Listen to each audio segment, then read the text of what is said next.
વ્યાસપીઠ ઉપર બિરાજ સંગીતકાર ભાઈઓ અને સાઉન્ડ સિસ્ટમના ભાઈઓ, માતાજીની કૃપાથી ગઈકાલનો આપણો પ્રથમ દિવસ નિર્વિઘ્ન અને સારી રીતે પૂર્ણ થયો. અત્યારે આજે આપણે સત્સંગનો બીજો દિવસ છે. આપણે સર્વ નસીબદાર છે. આજે માતાજીની નોમ તિથિ છે. બીજું રામચંદ્ર ભગવાનનો જન્મદિન છે. સુંદર વ્યવસ્થા આપણા બધા કાર્યકર્તા ભાઈઓએ કરી છે. ભગવાનનો જન્મ પણ કરાવવાનો છે. હવે આ બહેનો અને ભાઈઓનો કેવો ઉત્સાહ!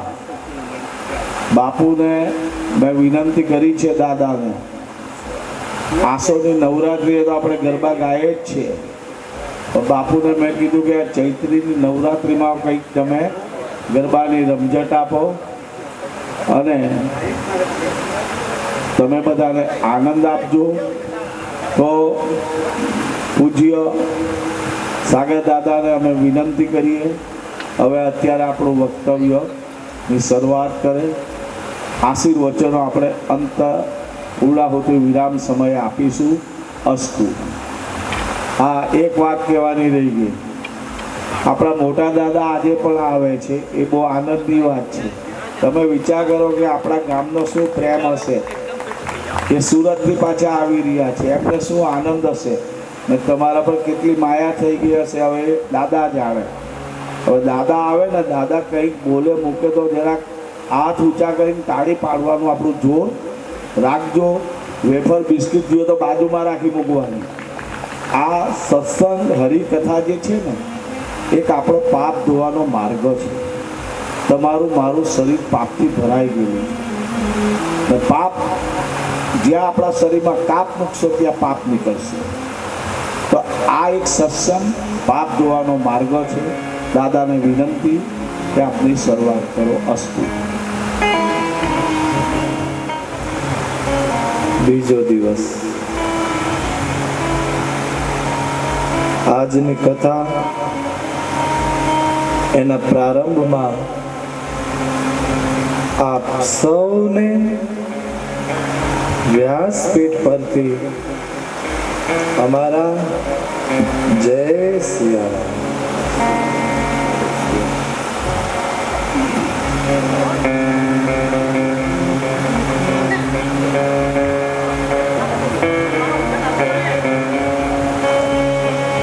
ગઈકાલની કથામાં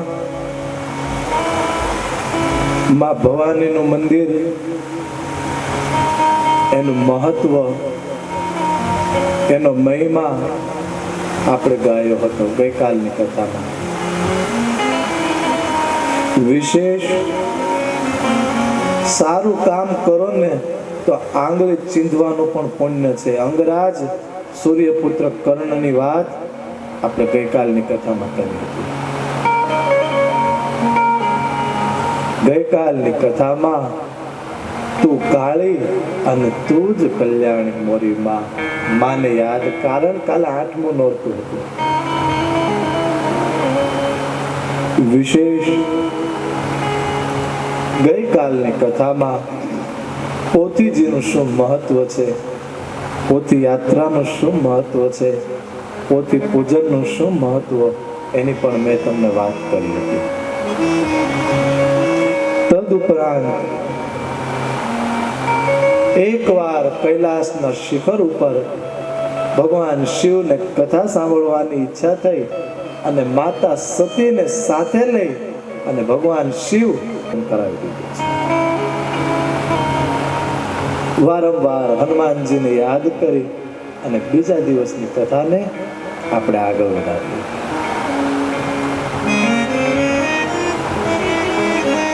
ભગવાન શિવ એ વિચાર કરે છે કે આ સંત કેટલા સરળ છે. કારણ કે હું તો આજે કથા સાંભળવા માટે આવ્યો છું. ભગવાન શિવ કથા સાંભળવા માટે આવેલા. અને જ્યારે અગસ્ત્ય ઋષિ તો કથા કરવાના હતા, કથા ગાવાના અગસ્ત્ય, તો વક્તા કોણ થયું? અગસ્ત્ય ઋષિ. અને શ્રોતા કોણ થયું? ભગવાન શિવ. તો આપણા વેદો એમ કહે, આપણા ધર્મ એમ કહે કે હંમેશા માટે શ્રોતા છે ને એ વક્તાની પૂજા કરે. તો આજે વક્તા તો મહાદેવ છે, શ્રોતા તો મહાદેવને અગસ્ત્ય ઋષિની પૂજા કરવી જોઈએ કે તમે કથાકાર વક્તા બની અને કથા કરવાના છો, પૂજા મારે કરવી જોઈએ. પણ નહીં, તુલસીદાસજીએ અહીંયા આખી કથા ફેરવી દીધી. જોજો, શ્રોતા વક્તાની નહીં પણ વક્તા અગસ્ત્ય ઋષિ ભગવાન શિવની આરતી ઉતારે છે. ભગવાન શિવ કહે સંત કેટલા સરળ છે. અને યાદ રાખજો, સરળ હોય ને એનું નામ સંત.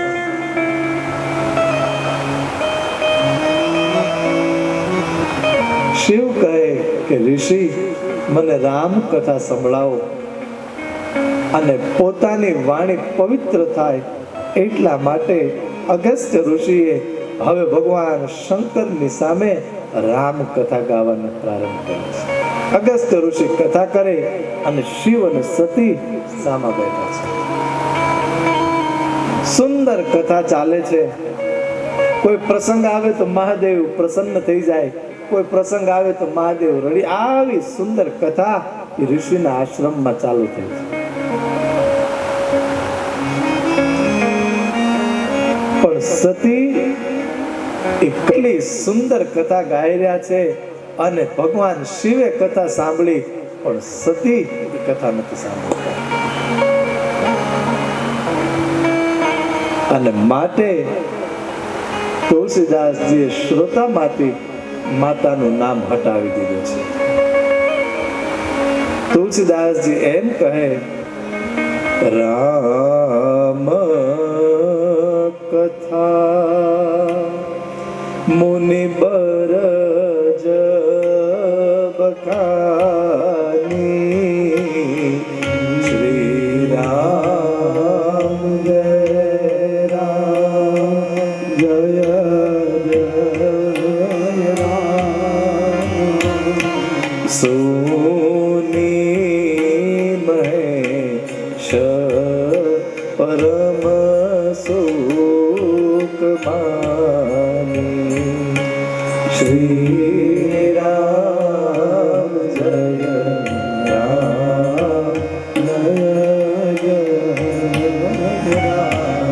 એટલી સુંદર કથા કરી, એટલી સુંદર કથા કે રામ કથા મુનિ અગસ્ત્ય ઋષિ એટલી સુંદર કથા કરે છે. ક્યારે બુદ્ધિથી ન કપાય, સૂર્યને ક્યારે બુદ્ધિથી ન કપાય, સર્પને ક્યારે બુદ્ધિથી ન કપાય, વેદને ક્યારે બુદ્ધિથી ન કપાય, મંત્રને ક્યારે બુદ્ધિથી ન કપાય, સમુદ્રને ક્યારે બુદ્ધિથી, અમુક વસ્તુમાં બુદ્ધિનું ડાપણ ન થાય. શ્લોકને ક્યારે બુદ્ધિથી ન કપાય, મંત્રને ક્યારે બુદ્ધિથી ન કપાય. આવા ત્યારે જગતની માને સાથે લઈને આવ્યા હતા, પણ જ્યારે પાછા જાય ને ત્યારે હવે નસીબદાર છીએ આપણે ઈ ભૂમિમાં બેઠા જ્યાં સાક્ષાત માં ભવાની હાજર છે. આ ભૂમિનું તેજ કેટલું.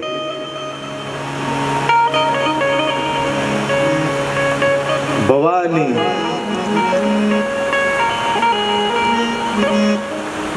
દંડક ભૂમિ, વેમની ભૂમિ, અને એમાં ભગવાન શિવે અને માતા સતીએ પગ મૂક્યો છે. એક તો સતીના મનમાં વેમ હતો અને એમાં પાછી વેમની ભૂમિ આવી છે. જોજો ભૂમિના પ્રકાર હોય છે. ભગવાન કૃષ્ણએ પણ કુરુક્ષેત્રનું મેદાન યુદ્ધ કરવા પહેલા ચારેય પાંડવોને અને કૌરવોને બધાને કે જાઓ ચારેય દિશામાં વિખરાઈ જાઓ. કેમ પ્રભુ? મને કોક એવી ભૂમિની તલાશ છે કે જે લોહીની તરસી હોય. ભગવાન કૃષ્ણ કહે જે અધર્મની તરસી હોય. અને એ શોધ કરતા કરતા કુરુક્ષેત્રમાં ભગવાને આંગળી મૂકી હતી. આજ સતી દંડક ભૂમિમાં પગ મૂકે છે અને ભગવાન શિવ અને સતી જેવા જતા હોય. ભગવાન શિવ તો આનંદમાં છે કે આજ મેં મારા રામની કથા સાંભળી. કેટલી સુંદર કથા, મારા ઈષ્ટની કથા સાંભળી. જે રામની કથા જન્મ જન્માંતરના પુણ્ય પાકે તોય ન, ઈ કથા મને સાંભળવા. ભગવાન શિવ કહે રામની જય હો, સીતારામની જય હો, સીતારામની જય હો. મહાદેવ હજી એમ બોલતા હોય અને ત્યાં કે તે અવસર એ જગ્યાએ દંડક ભૂમિમાં સતી અને મહાદેવ જાય છે અને જેવા મહાદેવ નજર કરે કે તે અવસર ભંજન મહિબારા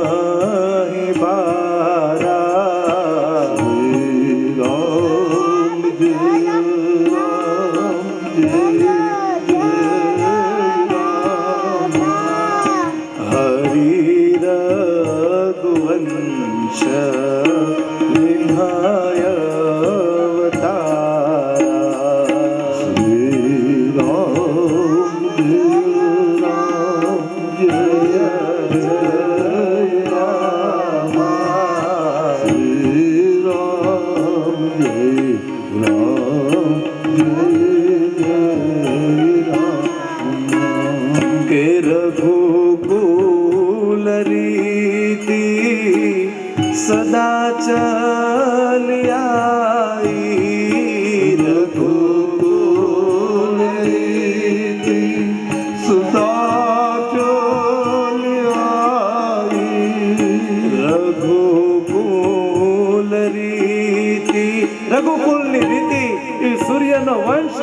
અમારું પ્રાણ જાય પણ અમારું ક્યારેય વચન ન જાય. હે દંડકની ભૂમિ છે. ભગવાન શિવ અને માતા સતી ધીમે ધીમે જતા હોય.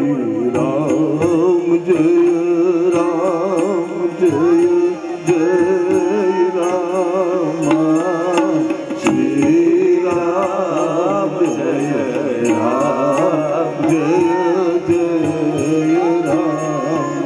અને એમાં મહાદેવે નજર કરી ત્યાં તો આ સામેથી ભગવાન રામ આવી રહ્યા છે.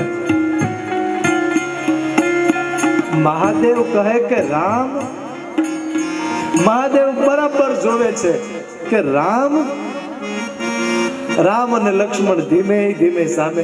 વિચાર કરો એને કેટલા ભાવથી કથા સાંભળી હશે. હજી તો કથા સાંભળીને ઘરે નથી પહોંચ્યા, રસ્તામાં ભગવાનના દર્શન થઈ ગયા. કેટલા ભાવથી કથા સાંભળી. અને રામને જોયા, લક્ષ્મણને જોયા અને ત્યાં તો ભગવાન શિવ કે મંગલ ભવન અમંગલ હારી. મંગલ ભવન અમંગલ હારી. પ્રભુ સુદશરથ અજીર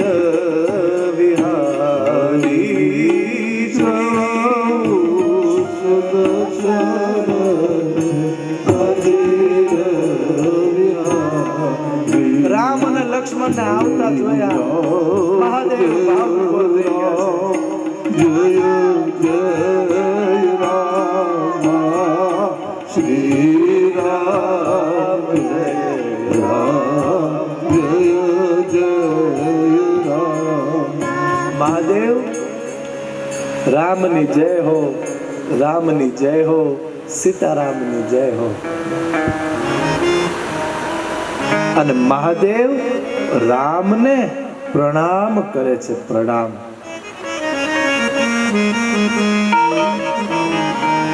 અને આ દ્રશ્ય હવે સતીએ જોયું છે. સતી જુએ કે સામેથી કોઈ આવી રહ્યું છે અને ભગવાન શિવ એને વારંવાર વંદન કરે છે, સચ્ચિદાનંદની જય હો, સચ્ચિદાનંદની જય હો, સચ્ચિદાનંદની જય. તો સચ્ચિદાનંદ એટલે કોણ?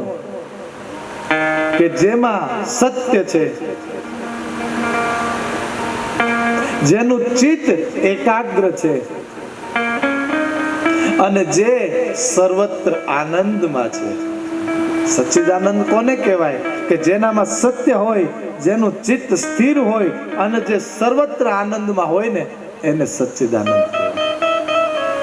નારાયણ છે એ સચ્ચિદાનંદ છે સાહેબ. અને આ મહાદેવ કોઈ આવી રહ્યું છે ને એને એમ કહે કે સચ્ચિદાનંદની જય હો, સચ્ચિદાનંદ. આમાં તો મને કઈ સત્ય નથી દેખાતું. આ કઈ નારાયણ થોડા હોય. નારાયણ ને તો ચતુર્ભુજ છે, શાંતાકારમ ભુજગ શયનમ પદ્મનાભમ સુરેશમ વિશ્વાધારમ ગગન.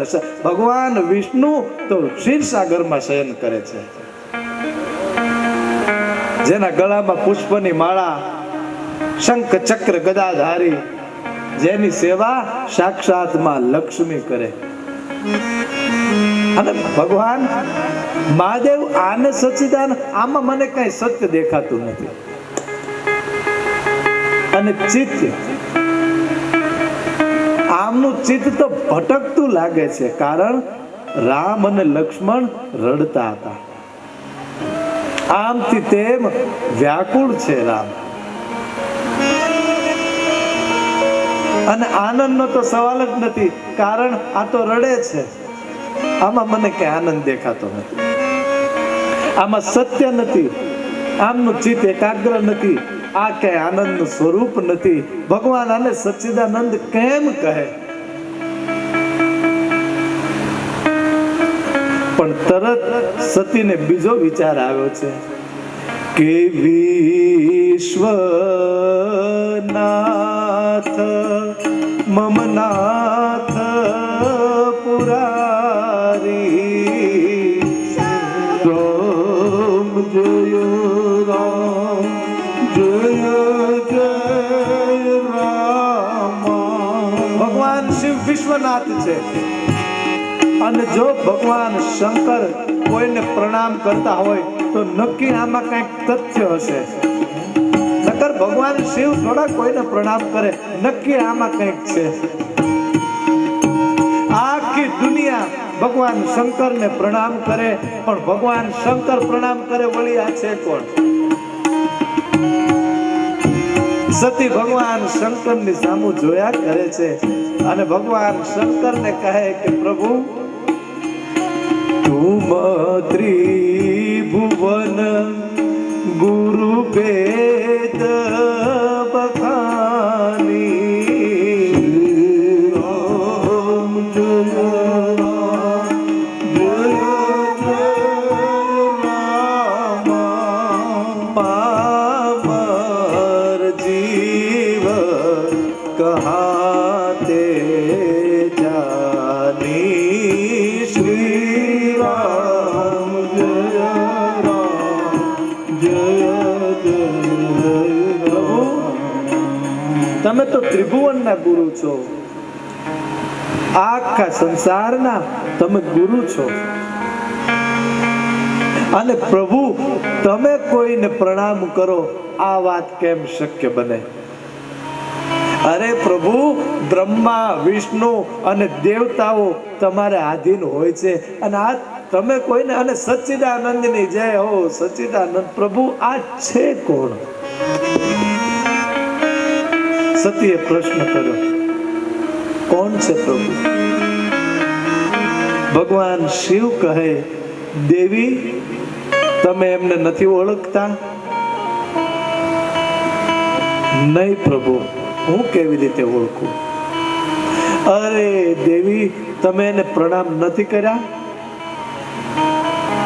નહીં પ્રભુ. અરે દેવી, જેની કથા સાંભળવા આપણે અગસ્ત્ય ઋષિના આશ્રમે ગયા, જેની કથા અગસ્ત્ય ઋષિએ ગાઈ, જેની કથા આપણે બંનેએ સાંભળી, અરે કથા સાંભળીને મેં ઋષિને ભક્તિનું દાન. દેવી, કૈલાસના શિખર ઉપર હું જેનું સ્મરણ કરું છું, સોઈ મમ ઈષ્ટ દેવ રઘુવીરા. દેવી, એ મારા ઈષ્ટ દેવ રામ છે. દેવી, ઋષિ મુનિઓ એ જ્યારે સમાધિમાં બેસે ને દેવી, એના શરીરના રાફડા થઈ જાય, ઉધઈ શરીરને ખાઈ જાય ને, હાડકા સહિત ઓગળી જાય ને, તો એને રામના દર્શન નથી થતા. અને દેવી, ઈ પ્રભુ આજ તમને ને મને દર્શન દે છે. દેવી, એને પ્રણામ કરો. મારા ઈષ્ટ દેવ છે, રામ છે. પ્રભુ, મને એમ લાગે છે તમારી કંઈક ભૂલ થઈ હશે. તમે એમ કહો છો કે સચ્ચિદાનંદ છે, તમે એમ કહો છો કે મારા ઈષ્ટ છે, તમે કહો છો કે નારાયણનો અંશ છે, પણ પ્રભુ એ તો રડે છે. પ્રભુ, પ્રભુ, નક્કી તમારી કઈક ભૂલ મને દેખ. જોજો, જ્યારે માણસમાં અભિમાન આવે ને, ત્યારે એને બીજાની ભૂલ દેખાવાનું ચાલુ થાય છે, પોતાની ભૂલ નથી દેખાતી. દેવી, હું તમને કહું છું, એ મારા ઈષ્ટ દેવ છે. મર્યાદા પુરુષોત્તમ નારાયણે રામ સ્વરૂપે જન્મ લીધો છે. દેવી, એને પ્રણામ કરો. નહીં પ્રભુ, હું પ્રણામ નહીં કરું. જોજો સતી જરાક તર્ક વિતર્ક થયો. સતી, હું તમને કહું છું એ નારાયણ. અરે પ્રભુ, એ નારાયણ છે તો એ રડે છે શું કામ? અને ત્યારે ભગવાન શંકરે કીધું કે દેવી, જ્યારે જ્યારે આ ધરતી ઉપર ધર્મને હાનિ થાય ને, ત્યારે મારા નારાયણ કોઈ ને કોઈ સ્વરૂપ લઈ અને આ ધરતી ઉપર જન્મ લે છે. દેવી, અસુરોનો એટલો બધો આતંક વધી ગયો છે. અસુરોનો ઉદ્ધાર કરવા માટે અને ફરીથી ધર્મની સ્થાપના કરવા માટે એ નારાયણ રામ બનીને આવ્યા છે. ભગવાન કૃષ્ણએ ગીતામાં કીધું, યદા યદા હિ ધર્મસ્ય ગ્લાનિર્ભવતિ ભારત. જ્યારે જ્યારે ધર્મને હાનિ થશે, ત્યારે ત્યારે કોઈને કોઈ સ્વરૂપ લઈને ઈશ્વર આવે છે. દેવી, એ નારાયણ છે, એને વંદન કરો. તો પ્રભુ એ રડે. રામને અયોધ્યાની ગાદી, રામને તાપસ બેસ વિશેષ ઉદાસી અને 14 બરસ હોય રામ. રામને 14 વર્ષનો વનવાસ મળ્યો. દેવી, કોચરે માટીનો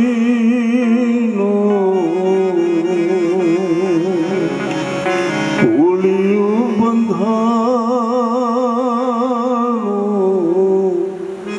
ઝબકી ઝબકીને બુઝાવવાનું રે, જાનકીનો નાથ જાણી રે શક્યો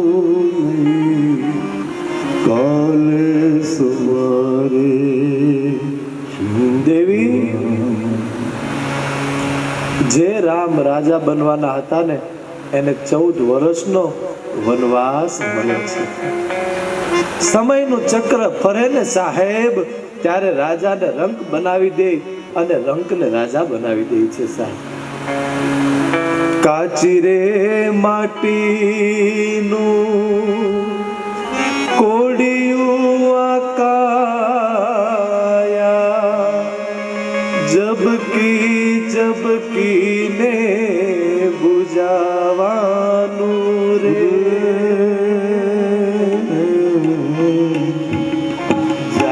જાનકીનો નાથ પણ જાણી રે શક્યો નહીં, કાલે સવારે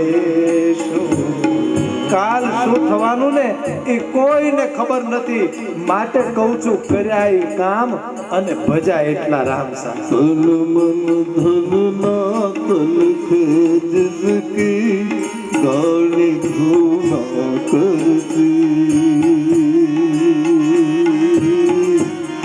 ગાણી ધૂના કરતી. સતી કોઈને પણ મળો ને, આ એક મારી વ્યાસપીઠનું સૂત્ર બહુ બહુ સરસ સૂત્ર છે, યાદ રાખજો. આપણી પાસે 7 કે 9 દિવસ નથી કે હું દરેક કથા દરેક વાત કરી શકું, પણ જેટલું મળે ને એટલું લેતા જાજો સાહેબ. દેવી જે રામ અયોધ્યાની ગાદી ઉપર બેસવાના હતા ને દેવી, એને 14 વર્ષનો વનવાસ મળ્યો છે દેવી, 14 વર્ષનો.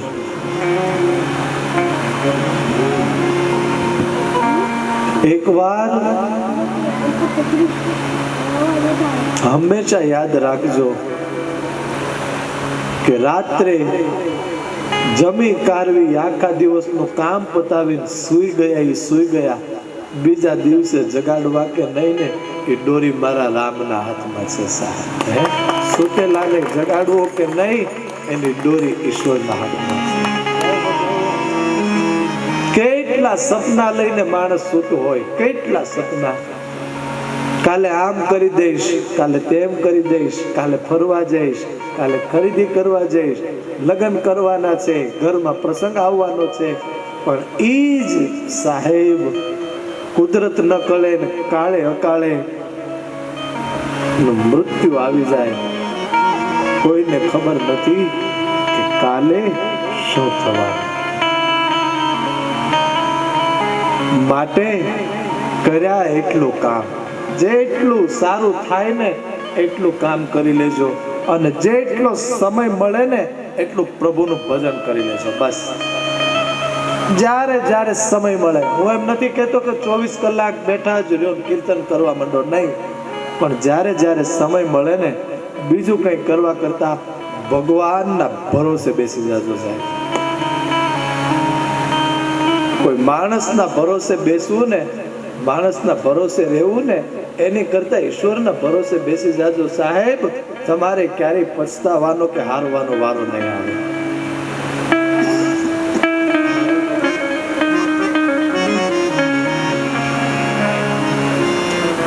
પાંચ પાંડવો દ્રૌપદીને લઈ અને હસ્તિનાપુરમાં આવ્યા છે. સમયની વાત કરું છું. અને 5 પાંડવો જેવા દ્રૌપદીને લઈને હસ્તિનાપુરમાં આવ્યા એટલે એક ષડયંત્ર થયું છે. ષડયંત્ર, એક દ્યુત સભાનું આયોજન થયું છે. પાસા ફેંકવાના. દાદા ભીષ્મ સમજી ગયા કે આ બધા કૌરવોનો કઈ કપટ હશે. પાંડવો ભોળા છે, ધર્મથી જીવે છે, કપટ જાણતા નથી. નક્કી આમાં ભાઈઓનું કઈક કપટ હશે. દાદા ભીષ્મ કહે કે મારી જરાય ઈચ્છા નથી કે અહીં આવું કોઈ જુગાર રમાય. દ્યુતની ના પાડે, પણ કૌરવો ષડયંત્રથી દ્યુતનું આયોજન કરે છે. જોજો, ભીષ્મ ના પાડે છે. ગંગા પુત્ર ભીષ્મ, મહામહિમ ભીષ્મ. એટલે કૌરવો શું કહે ખબર કે દાદા, જો તમને કઈ ષડયંત્ર છે એવું લાગતું હોય તો આજની રમતના નિયમ તમે બનાવો. દાદા ભીષ્મ કહે તો બરાબર, નિયમ હું બનાવું. શું નિયમ? એ કે આજની સભામાં પુરુષ સિવાય સ્ત્રીને કોઈ પ્રવેશ આપવામાં નહીં આવે. બધી સ્ત્રીઓને અહીંયાથી મોકલી દો. આજની સભામાં સ્ત્રીઓને પ્રવેશ વર્જિત છે.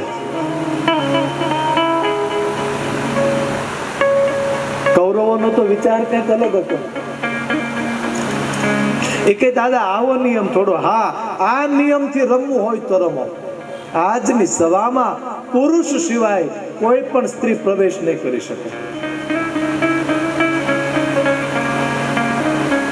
નકર આ ખેલને બંધ કરો.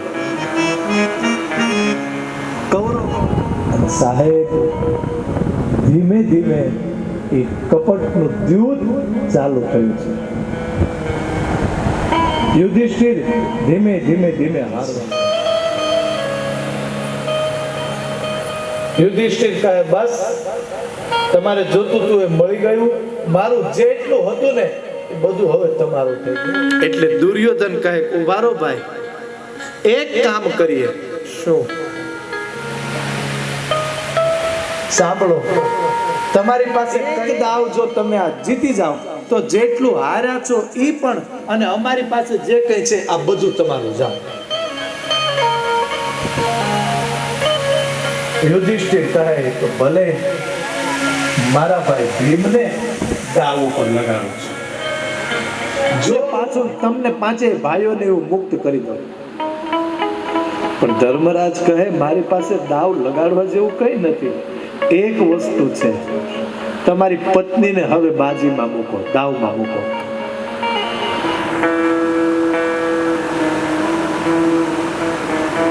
જુગારમાં, દ્યુતમાં પત્નીને દાવ ઉપર લગાડો.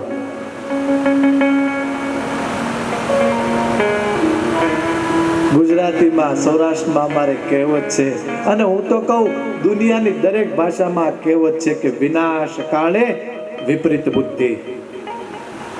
ગમે એટલો ડાયો માણસ હોય, ગમે એટલો બુદ્ધિશાળી માણસ હોય, પણ વિનાશ કાળે વિપરીત બુદ્ધિ.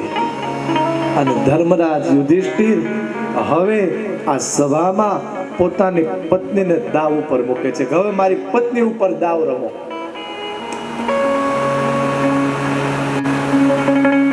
પાસા ફેંકાણા,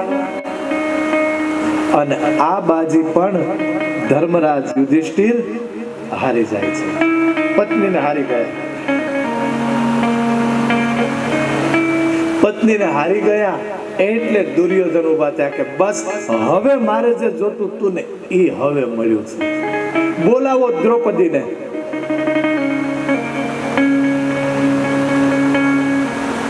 અને જેવું દ્રૌપદીને બોલાવો એમ કીધું એટલે ભીષ્મ ઉભા થયા કે ઉભા રહો ભાઈ, આ સભામાં મેં નિયમ કર્યો હતો કે પુરુષો સિવાય કોઈ સ્ત્રીને અહીંયા પ્રવેશ આપવામાં નહીં આવે.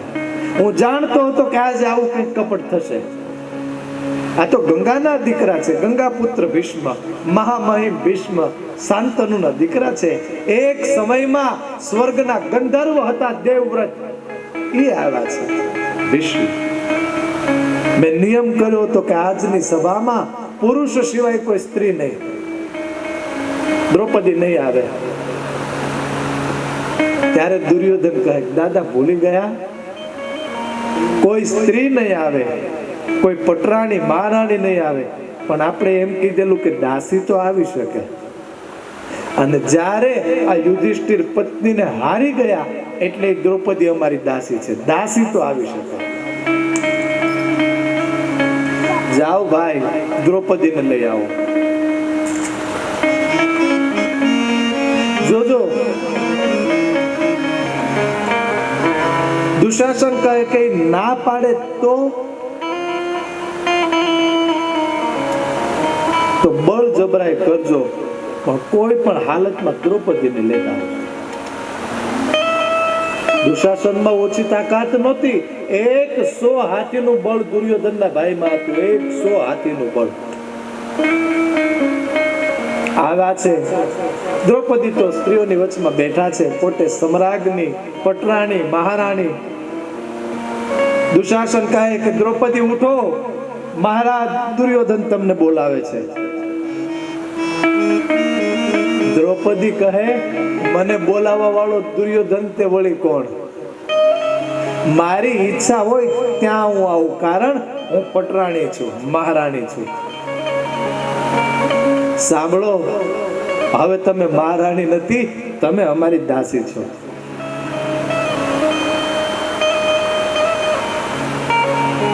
ભાઈ, કઈ રીતે તમારા પતિ જુગારમાં રાજ્ય સંપત્તિ જે કઈ હતું બધું હારી ગયા, પોતાના ભાઈઓને હારી ગયા, પોતાની જાતને હારી ગયા, હવે છેલ્લે તમને દાવ ઉપર લગાડ્યા, તમને હારી ગયા. દ્રૌપદી, તમે કોઈ મહારાણી નહીં, તમે અમારા દાસી છો. તમારે આવવું પડશે, અને જેવું આવવું પડશે એમ કીધું ને, દ્રૌપદી ઊભા થઈ ગયા કે જા, હું નથી આવતી, હું મહારાણી છું. અને નથી આવતી એમ કીધું એટલે દુશાસન દ્રૌપદીનો હાથ પકડી અને ધક્કો મારે છે. તમે કોણ જવાબ આપવા વાળા? એક દાસી થઈ અને અમને જવાબ આપે? તો મહારાણી નહીં, તો દાસી છો. અને જેવા દ્રૌપદી પડ્યા, દ્રૌપદીનું માથું ભટકાય છે, લોહી નીકળે છે. અને પડ્યા હતા એ દ્રૌપદીના માથાના વાળ પકડી અને હવે ખેંચાય છે, વાળ પકડીને ખેંચાય છે. પુરુષોની આખી સભા એકમાત્ર દ્રૌપદી સ્ત્રી વચ્ચે પછાડ્યા. દ્રૌપદી ઊભા થયા, યુધિષ્ઠિરને કહે કે મહારાજ, આ બધું શું છે? દ્રૌપદી, હું બધું હારી ગયો અને હું તમને હારી ગયો છું. હવે તમે ને હું, આપણે બધા આના સેવક છીએ.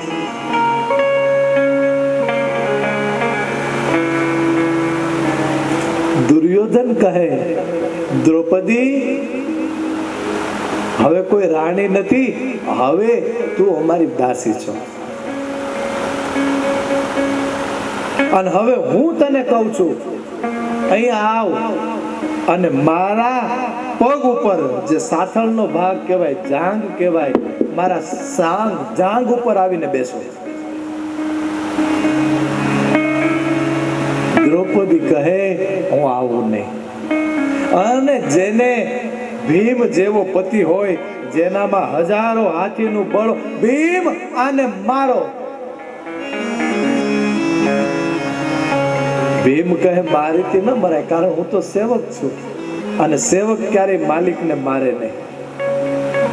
અર્જુન રણ મેદાનમાં ખાલી એના ધનુષની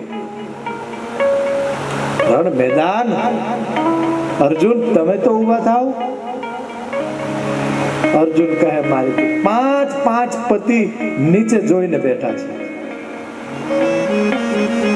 દુશાસન ખેંચે, દ્રૌપદી જતા નથી કે નહીં.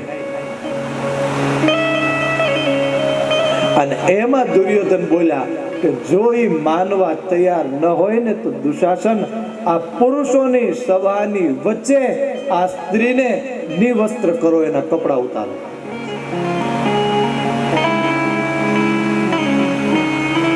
અને જેવું દુશાસન દ્રૌપદીના કપડા ખેંચે, દ્રૌપદી દોડી અને ભીષ્મ પાસે જાય કે દાદા, આજે જો કપડા ઉતરશે ને તો મારી એકલીના નહીં ઉતરે, તમારા આખા કુળના ઉતરશે. તમારા દીકરાની હું બહુ છું, યાદ રાખજો.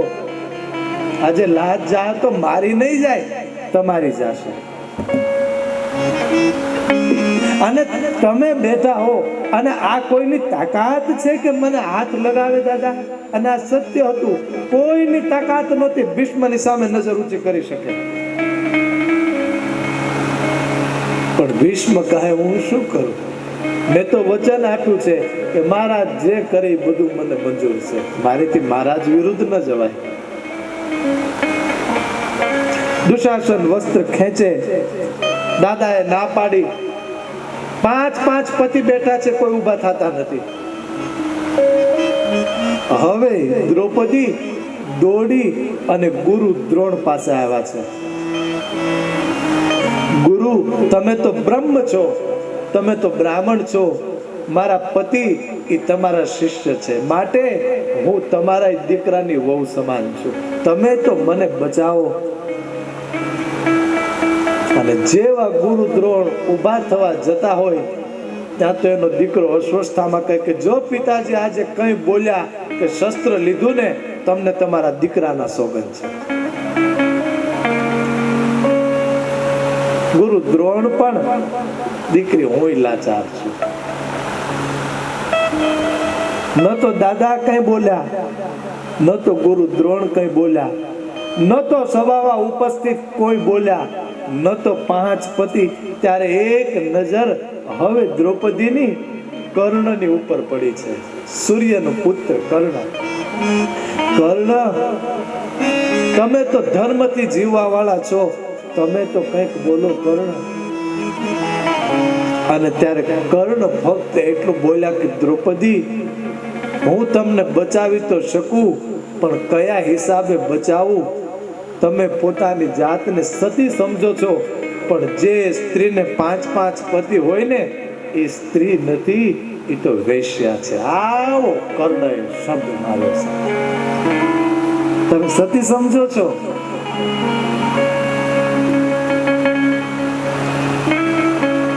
આમથી તેમ દ્રૌપદી દોડે છે, પણ કોઈ દ્રૌપદીને બચાવતું નથી.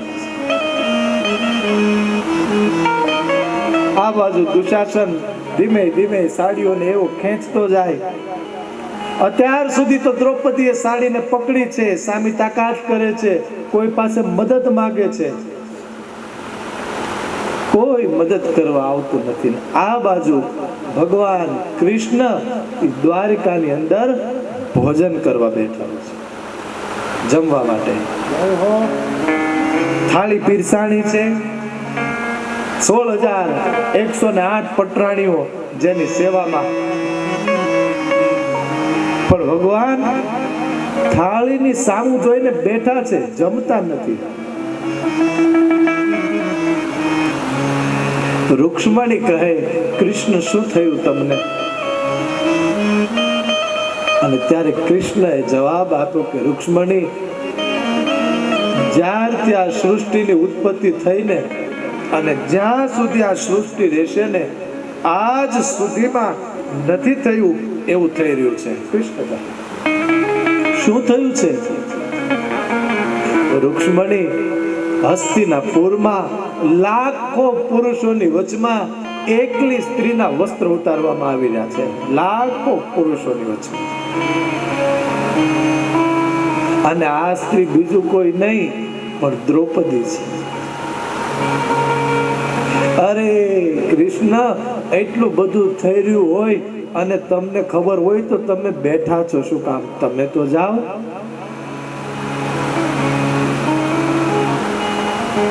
ભગવાને બહુ સુંદર જવાબ આપ્યો હતો કે રૂક્ષ્મણી, મારે જાવું તો છે, પણ મને હજી કોઈ બોલાવ્યો નથી. રૂક્ષ્મણી, આમ તેમ દ્રૌપદી દોડે છે, દાદા તમે બચાવો, ગુરુ તમે બચાવો, કર્ણ તમે બચાવો, પાંડવ, પણ હજી મને યાદ અને બોલાવ્યા વગર કેમ જાવ? બાકી એક વાર એની જીભ સેજ કૃષ્ણ એમ હલે તો હું એક ક્ષણમાં ત્યાં પહોંચી જાઉં.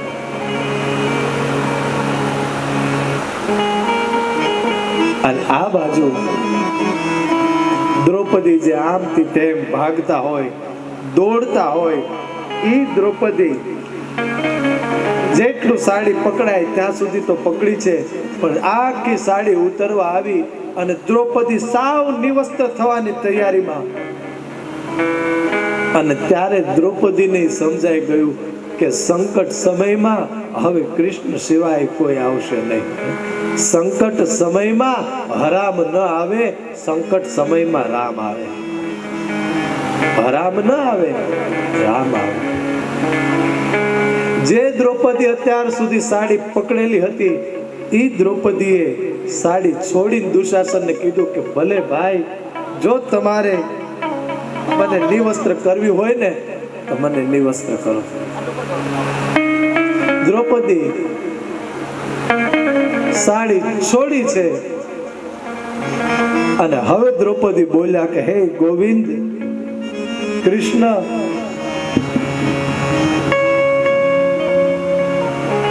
અત્યાર સુધી હું બીજાના ભરોસે હતી, અત્યાર સુધી કે કૃષ્ણ તમે મારી રક્ષા કરો, તમારી સિવાય હવે મારી કોઈ રક્ષા નહીં કરે કૃષ્ણ.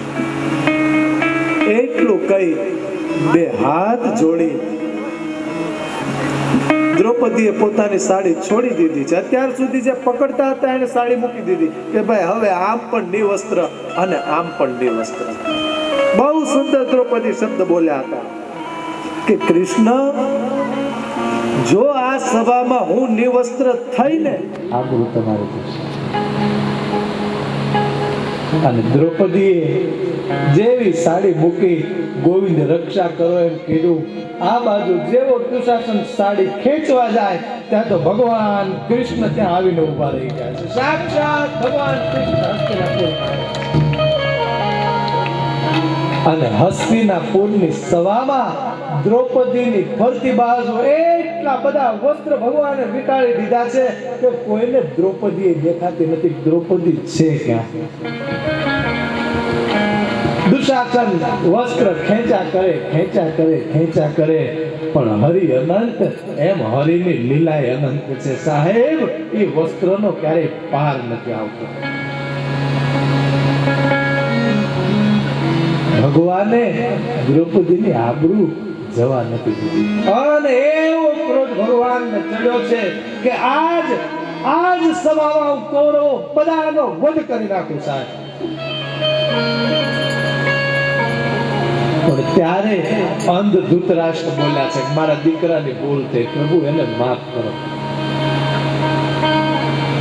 ભગવાન કહે આ બધાનું દંડ મળશે. ધૃતરાષ્ટ્ર કહે હું તરત એટલો પરિવર્તન કરું, દ્રૌપદીને દાસીમાંથી મુક્ત કરું, પાંચે પાંડવોને મુક્ત કરું છું. અને જે દ્રૌપદીને ઈ મહારાણી બનીને આવ્યા હતા ને, ઈ જ દ્રૌપદી હવે કંગાળ બની પાંચ પતિની સાથે મહેલની બહાર નીકળે છે.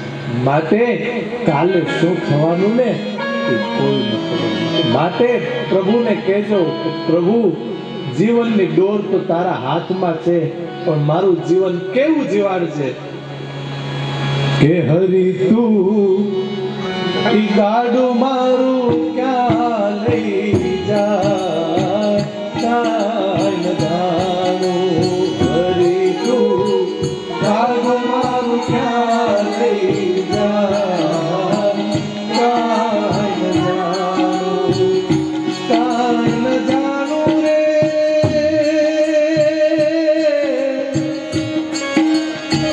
કાંઈ ન જાણું રે, કાંઈ ન જાણું. હરી તું ગાડું મારું ક્યાં લઈ જાય. પ્રભુ, મારું જીવનનું ગાડું પણ તમે કોઈક એવા માર્ગ ઉપર છે, નકર જીવનમાં તો બધું આવશે. સુખ ને દુઃખ ના જોજો, આમાં સુખે આવશે, આમાં દુઃખે આવશે, ચડતી આવશે, પડતી પણ આવશે. પણ જેનો પરમાત્માની ઉપર અતૂટ વિશ્વાસ હશે ને, એની આબરૂ મારો દ્વારિકા વાળો ક્યારેય જવા નહીં દે. જેને એની ઉપર ભરોસો હશે ને, ભગવાન કૃષ્ણ એની આબરૂ ક્યારેય જવા નહીં દે. મહાદેવ સતીને કહે કે દેવી, ઈ નારાયણ રામ બનીને આવ્યા છે, દેવી એને વંદન કરો. પણ તેમ છતાં સતી હજી વંદન કરતા નથી. અહીંયા આપણા કથાના મંડપમાં માં ભવાનીના આંગણમાં પંચલાઈ ગામથી ચીમનભાઈ, ધર્મેશભાઈ, રાજુભાઈ, સંજયભાઈ, ચંદુભાઈ, વિવિધ વર્ગના લોકો સમય ફાળવીને, કોઈ શિક્ષક છે, પ્રિન્સિપાલ છે ને સાહેબ સરપંચ છે. વિચાર કરજો, એ આવ્યા એ કેટલું મહત્વનું છે ને હું તમને સમજાવું. તમે અને હું, ચાલો ને સ્વાભાવિક છે કે આપણે તો મારે તો કથા કરવાની એટલે આવવું જ પડે. અને તમે બધા તે કઈ વૈષ્ણવો હશો, સત્સંગી હશો, તમને કથામાં આવવાની ઈચ્છા થાય. પણ શું તમને એમ લાગે કે બરે ગામમાં ખાલી એટલી જ વસ્તી છે? હજી ઘણા છે જે નહીં આવ્યા હોય. તો જેના ઘરના આંગણે કથા આવી છે, ચૈત્ર મહિનો, ચૈત્રી નવરાત્રી, રામનવમીનો દિવસ, માં ભવાનીનું મંદિર, અહીંયા ભૂદેવો બેઠા છે. શૈલેષ મહારાજ જેવા, આ એકવાર શૈલેષ મહારાજની જો આચાર્ય છે, જેના હાથની નીચે 50, 100, 200 બ્રાહ્મણો કામ કરે છે. જેટલી મારી ઉંમર નહીં હોય એની કરતા વધારે તો યજ્ઞાદિને પ્રાણ પ્રતિષ્ઠાઓ કરાવી છે. એ બેઠા છે. આપણી વચ્ચે મોટા દાદા બેઠા છે. સાધુ તો ચલતા ભલા, પોતાની મોજમાં જોઈ 24 કલાક. ઈ ભલા ને એની ચા ભલી. હસે હસાવે, રડે રડાવે, જમે જમાડે, પ્રભુનું નામ બોલે અને બોલાવરાવે. હરદમ જપ હર નામ. જે પ્રભુના સત્સંગમાં મગ્ન હોય, ઈચ્છા પડે તો ઝૂંપડીમાં જાય, ઈચ્છા ન પડે તો મોટા મહેલમાં ન જાય. એ દાદા આજની એમની આફ્રિકાની ટિકિટ હતી, પણ કાલે ઓલી સત્સંગ સાંભળ્યો ને માં ભવાનીની પ્રેરણાથી ટિકિટ કેન્સલ કરાવી નાખી, ફરાવી નાખી, નથી જાવ. એ આપણી વચ્ચે બિરાજમાન થયા છે. તો એટલા સુંદર, હા એલા હું મારા મેન માણસોને ભૂલી ગયો, કાલ ને આજ ને. આ આંખ છે ને એ આખી દુનિયા જોવે, પણ આંખની જે રક્ષા કરે ને એ પાપણને જોતી નથી. જોજો, અનુભવ કરજો. આપણી નાની એવી આંખમાં સૂર્ય, ચંદ્ર, તારા, બ્રહ્માંડ બધું સમાઈ જાય, બધું જોઈ શકીએ. પણ જે પાપણ, આને પાપણ જ કહે ને અહીંયા, આવું તો ચોખવટ કરવી પડે, કેમ કે 12 ગામે બોલી બદલાય. આપણે કેવા કંઈક બીજું માગતા હોય, સામેવાળા સમજે કંઈક બીજું. મારી એક વખત ઉત્તર ગુજરાતમાં કથા હતી, પોતી રાતી મને કે બાપુ હેડો હેડો હેડો હેડો. આપણને હું કહું, મેં કીધું પણ હું હેડો? એ કે એમ કહે છે ચાલો. એટલે આને પાપણ જ કહે ને. આંખ બધું જોઈ શકે, પાપણ ન જોઈ શકે. એમ વલસાડમાં 24 કલાક જેમની ઘરે મારો ઉતારો હોય એવા વિરેનભાઈ અને મિતાલીબેનની જોરદાર તાળીઓથી વધાવી દેશે. અહીંયા જે બેઠા છે ચશ્મા પહેરીને પાછળ, અને આ જો પાછળ જરીક હાથ ન કઈ હાથે ઊંચો નહીં, આ વિરેનભાઈ છે. અને વચ્ચે ક્યાંક બેઠા છે મિતાલીબેન. વલસાડમાં કોઈ પણ જગ્યાએ કથા હોય, શક્ય છે ત્યાં સુધી મારો ઉતારો ત્યાં જ હોય છે, શક્ય હોય ત્યાં સુધી. પછી તો જે મારા ના, પણ જે મારી બહુ તન મન અને ધનથી સેવા કરે છે, બહુ મારી ઉપર પ્રેમ, અને મારી ઉપર એવું નહીં, મારા બાળકો ઉપર, પરિવાર ઉપર, વિરેનભાઈનો પરિવાર બહુ સ્નેહ ભાવ રાખે છે. મારો રામ એના પરિવારને સુખી રાખે. વિરેનભાઈને જોરદાર તાળીઓથી. તો મારો કહેવાનો હેતુ કે તમને એમ લાગે કે બરે ગામમાં એટલી 5-25 જણાની જ વસ્તી છે. આગળ તમે એક બેનર મારી દો, આવતીકાલે ભંડારો મહાપ્રસાદ છે, પછી જો તમે અનુભવ કરવો હોય, આગળ અનુભવ. એક રિક્ષા માઇક લઈને ફેરવો, આવતીકાલે ભવાની માના મંદિરે ભોજન કરવાનું છે, ભંડારો છે, ભંડારો છે. ત્યાં તો ક્યાંથી લોકો પોગી હોય છે. પણ અહીંયા ભગવાનની કથા સાંભળવા માટે આવી નથી શક્યા. સાહેબ, તો વિચાર કરો એનું કેવું દુર્ભાગ્ય હશે. ઘરના આંગણે, યાદ રાખજો, રામચરિત માનસને ગંગાની ઉપમા આપવામાં આવી છે. એવી ગંગા, એક ગંગા ભગવાન શિવના મસ્તકમાંથી નીકળી છે, જે ગંગોત્રીથી લઈ પંચ પ્રયાગમાં, ઋષિકેશ, હરિદ્વાર થઈ, કાશી વિશ્વનાથ અને પ્રયાગ થઈ અને ગંગા સાગરમાં ભળી જાય. તમારે ને મારે પાપ ધોવા હોય ને તો ઈ ગંગા અહીંયા ન આવે, આપણે હરિદ્વાર જવું પડે.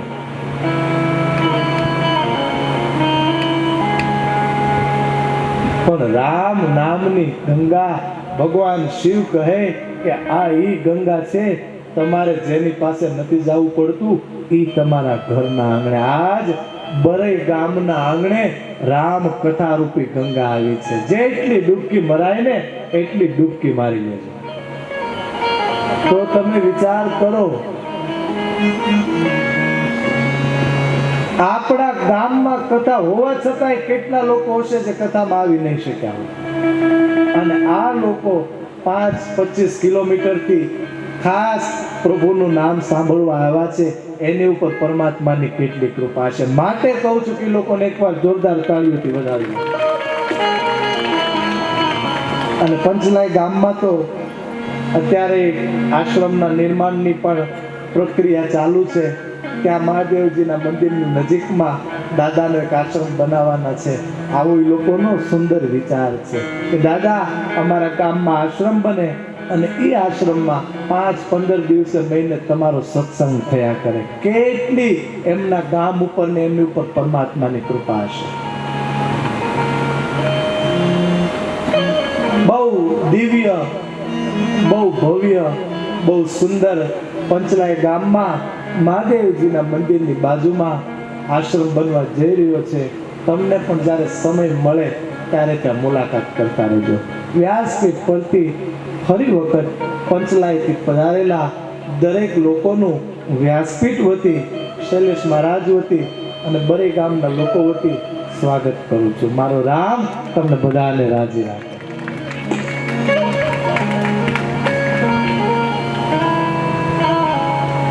હવે આપણે 1-2 મિનિટ શૈલેષ મહારાજને આપી હાલો અને ત્યારબાદ કથાને આગળ વધારીએ.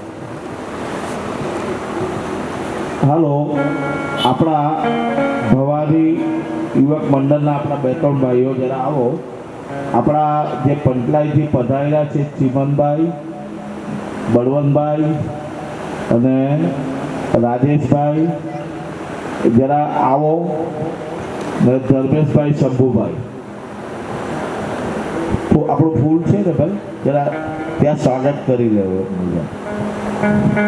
ધન્યવાદ છે. અમે આ યુવક મંડળો સાથે ચીમનભાઈ રીતે આવ્યા હતા. અમે તમારી બધા આપણા સર્વ સમાજ ભવાની નવયુવક મંડળના 2-5 કાર્યકર્તા ઉપર આવે. દરેક લોકોનું પૂછપરછ જય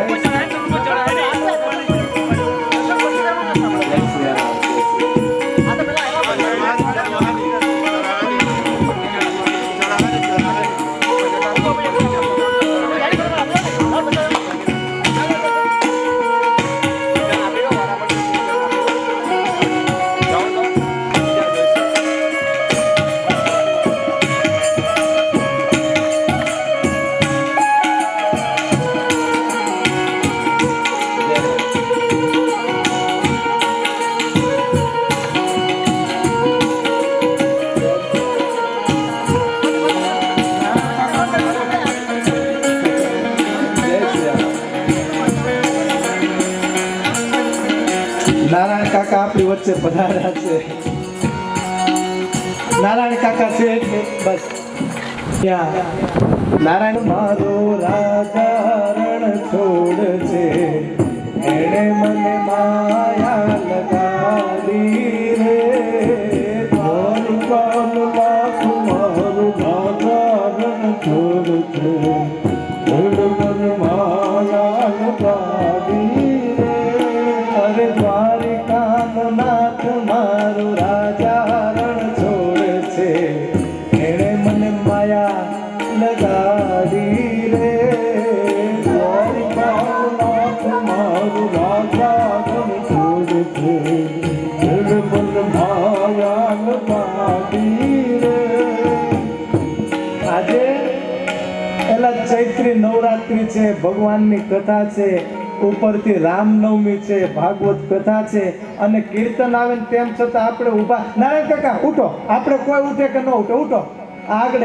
કે દ્વારિકાનો નાથ મારો રાજા રણ છોડ છે, એણે મને માયા લગાડી રે.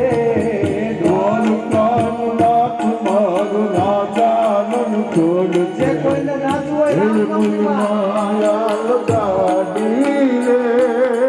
એને મને માયા લગાડી મારા વાલા જે કોઈને કમરમાં પગમાં તકલીફ હોય બધાને બેસવાની છૂટી છે તમતારે બાકી ઊભા થવું હોય તો. આવો અવસર નહીં આવે, આવો અવસર નહીં આવે ભગવાનના નામ ઉપર. જય હો બાપુ. નહીં, બધાને બેસવાનું છે. બધાને હું તો કહું જેને જેને કહું રાજારણ છોડે છે એને મને માયા લગાડી રે ગોલનો ગોવાળ મારો નાચારણ છોડ છે એને મન માયા લગાડી રે. આજ ગાયોનો ગોવાળ મારું રાજારણ છોડ છે એને મને માયા લગાડી રે ગોલનો ગોવાળ મારો નાચારણ છોડ છે એને મન માયા લગાડી રે. જય હો. આવો ઊભા થઈ જાઓ.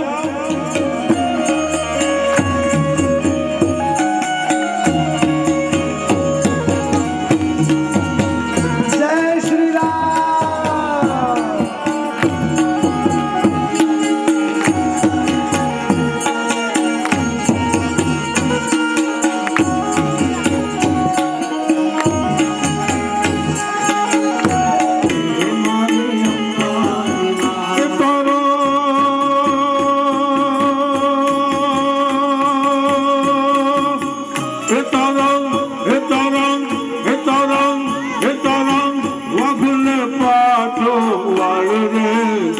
મારી અંબાજીમાં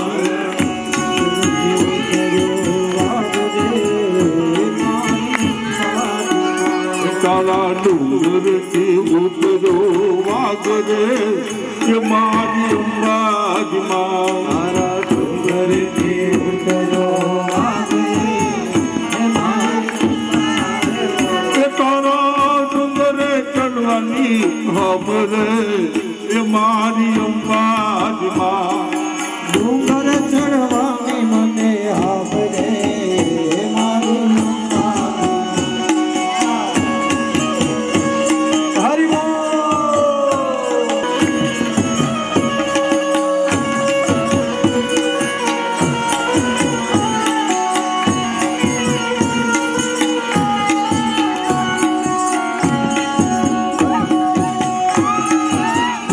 જય હો ધર્મેશભાઈ. છેલ્લું નોરતું માતાજીનું માટે હે મા કાળી ને કલ્યાણી રે મા જાજો ત્યાં જોગ માયા મા કાળી ને કલ્યાણી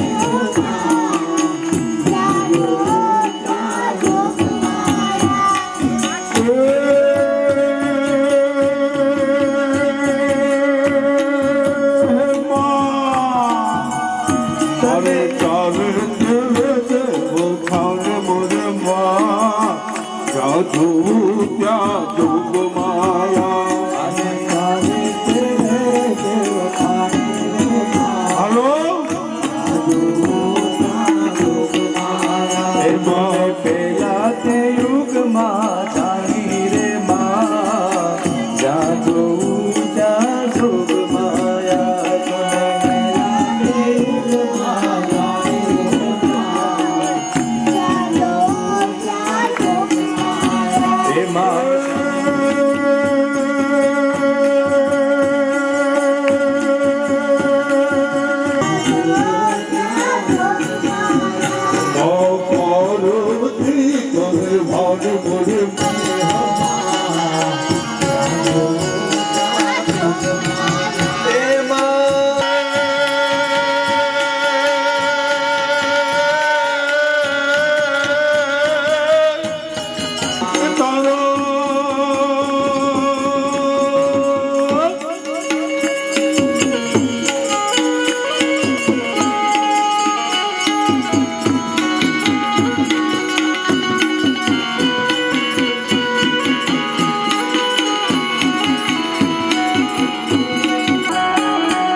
રસિયો રૂપાળો રંગ રેલિયો રામને અને ગરુડ, હું તમને કહું છું આ કૃષ્ણ કૃષ્ણ બધું ભૂલી જાઓ અને રામ રામ બોલો, તમને ખબર પડશે કે મારા સ્વામીની તાકાત કેટલી છે.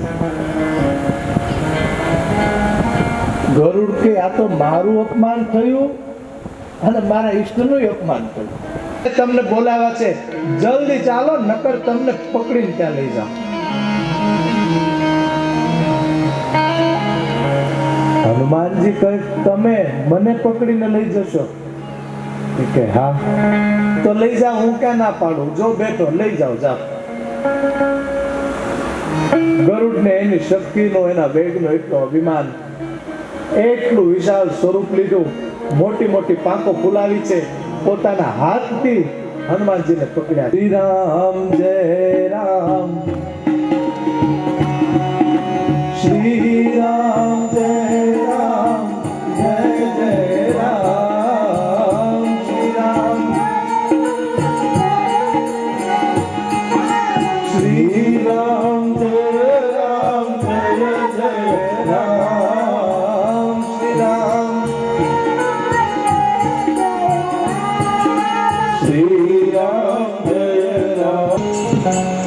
સતીએ ઉપર નજર કરીને ત્યાં તો ઉપરથી રામ લક્ષ્મણ અને જાનકી, અને બ્રહ્માંડમાં રામ લક્ષ્મણ જાનકી દેખાય.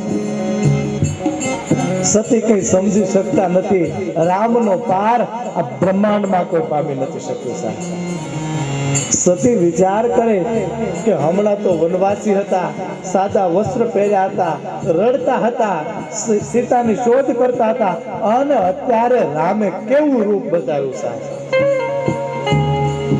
હીરાથી જડેલું સોનાનું સાહેબ સિંહાસન, સિંહાસન ઉપર રામ અને સીતા બેઠા છે.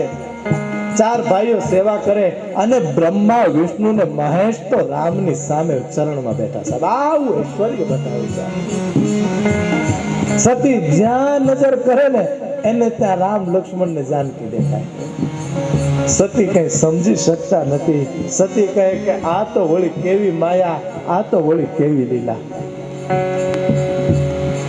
સતી આંખ બંધ કરી ભગવાન રામે પોતાની લીલા સંકેલી લીધી અને રામ અને લક્ષ્મણ ધીમે ધીમે આગળ વધી જાય છે. સતીએ આંખ ખોલી, નથી રામ, નથી લક્ષ્મણ કે નથી સીતા. સતી હવે પોતાની ભૂલ ઉપર પછતાવો થયો છે. મેં રામની પરીક્ષા લઈને ખોટું કર્યું. સતી મનમાં વિચાર કરતા કરતા આવે કે હવે હું જો ભગવાન શંકર પાસે જઈશ અને ઈ મને પૂછશે કે દેવી શું પરીક્ષા કરી, તો હું શું જવાબ આપું. આમ વિચાર કરતા કરતા સતી ભગવાન શંકર સામે આવ્યા છે. ભગવાન શિવ કહે કે દેવી પરીક્ષા કરી,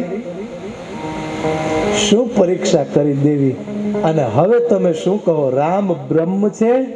શિવ જોવે કે સતીએ સીતાનું રૂપ લીધું અને હવે ભગવાન શિવ વિચાર કરે કે સતી છે ને એ મારી પત્ની છે, અને સતીએ જેનું રૂપ લીધું ને એ સીતા તો મારી માં છે. હવે હું આની સાથે પતિ પત્નીનો સંબંધ રાખું કે આની